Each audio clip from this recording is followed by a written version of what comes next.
Bonjour à tous et bienvenue sur ma chaîne Le Bonheur de l'âme. J'espère que vous allez bien. Pour ceux qui ne me connaissent pas, je suis Stéphanie Sabin, thérapeute, coach de vie et coach en développement personnel. Et ma mission, c'est de vous accompagner à changer la météo de votre cœur et à atteindre vos objectifs.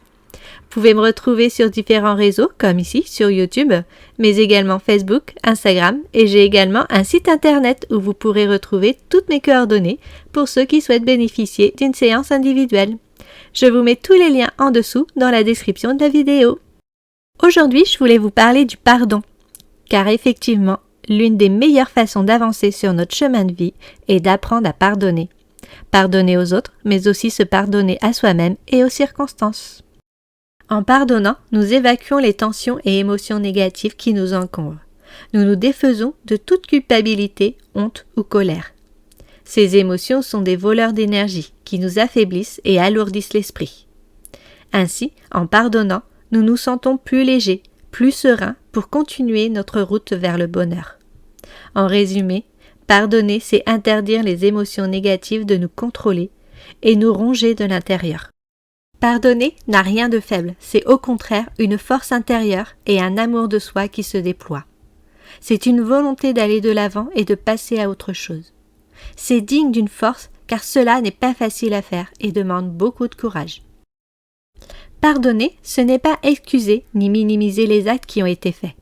Si je prends un exemple extrême, si vous avez été abusé sexuellement, pardonner à votre abuseur ne signifie pas de lui dire que ce n'est rien ou pas grave, mais juste que vous avez décidé que cet acte ne vous détruise plus intérieurement pour vous permettre d'aller de l'avant.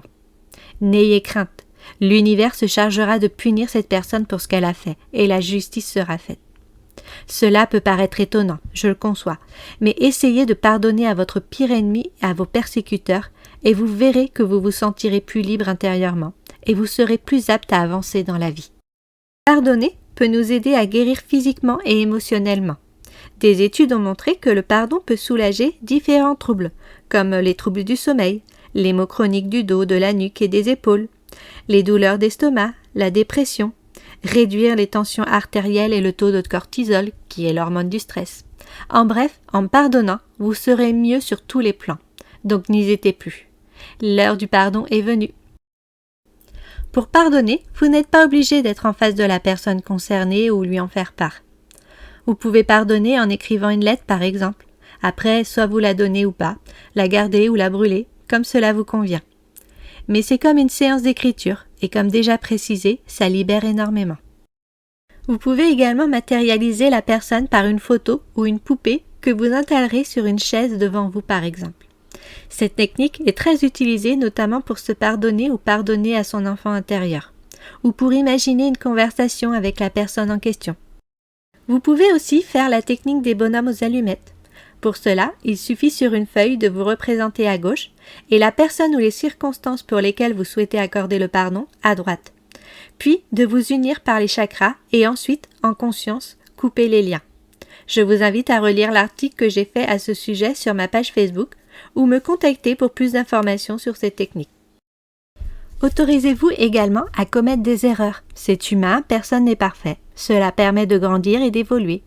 Chaque geste, chaque événement qui vous arrive vous permet de vous orienter vers votre véritable être. Nous n'échouons pas, nous apprenons sans cesse. Faites preuve de compassion et d'empathie envers vous-même, mais aussi envers les autres. Leur maladresse n'était peut-être qu'un reflet d'eux-mêmes. En vous attaquant, vous critiquant, c'est eux qu'ils attaquaient et critiquaient. Il n'y a rien de personnel, même si c'était compliqué à entendre et à ressentir. Et surtout, soyez patient. Pardonner peut demander du temps. Il faut être prêt pour cela. On ne peut pas pardonner si nous sommes encore remplis de colère ou de tristesse. Cela nécessite avant tout d'avoir fait un travail de guérison. J'espère que cette nouvelle vidéo vous a plu et vous encouragera à pratiquer le pardon régulièrement. Si vous souhaitez un accompagnement privé pour vous aider à mieux comprendre ce que vous traversez et voir le soleil resplendir dans votre vie, vous pouvez me contacter. Mes coordonnées sont sur mon site internet. Je vous invite à liker, commenter, partager et vous abonner. Ça soutient ma chaîne et moi ça me donne encore plus envie de créer du contenu. Je vous fais de gros bisous, je vous souhaite le meilleur pour la suite et vous dis à bientôt pour une nouvelle vidéo.